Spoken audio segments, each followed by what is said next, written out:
আমরা কোনো রাস্তা ব্লক করিনি, আমরা কিচ্ছু করিনি। আমরা জায়গায় জায়গায় প্রশাসনের কাছে দৌড়াইছি, আমরা যত জায়গায় দৌড়ানো সম্ভব আমরা দৌড়াইছি।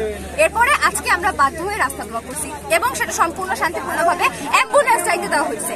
আমরা কোনো জনদুর্ভোগ সেরকম ভাবে সৃষ্টি করি নাই। তো আমাদেরকে আর্মিরা আর্মি পুলিশ এসে কয়েকবার কথা হয়েছে ওনাদের সাথে। আমরা ওনাদেরকে সম্পূর্ণ জিনিসটা ক্লিয়ার করছি যে আমাদের পজিশনটা কি, এবং আমরা যত জায়গায় গেছি আমাদেরকে বলা হয়েছে যে আমাদের দাবি যুক্তি। তাহলে যেহেতু দাবি যুক্তি, সেহেতু কেন এটা মানা হবে না?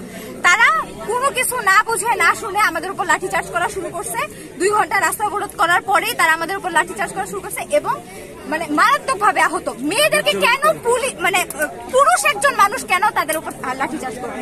5টা মেয়ের অবস্থা গুরুতর, তাদেরকে লাঠিচার্জ করা হয়েছে। একটা পুরুষ মানুষের কিভাবে এটা সাহস হয়? এটা কি বাংলাদেশ? এটা আমরা স্বাধীন করছি? এই বিষয়ে অধ্যক্ষ আপনাদের যারা আছে কোন স্টেপ নেওয়া হয় নাই। আমরা নিজেরা যা স্টেপ পারছি আমরা বরং বলা হয়েছে যে আমরা নিষেধ করছি। তারা নিষেধ করছে, আমরা কেন গেছি?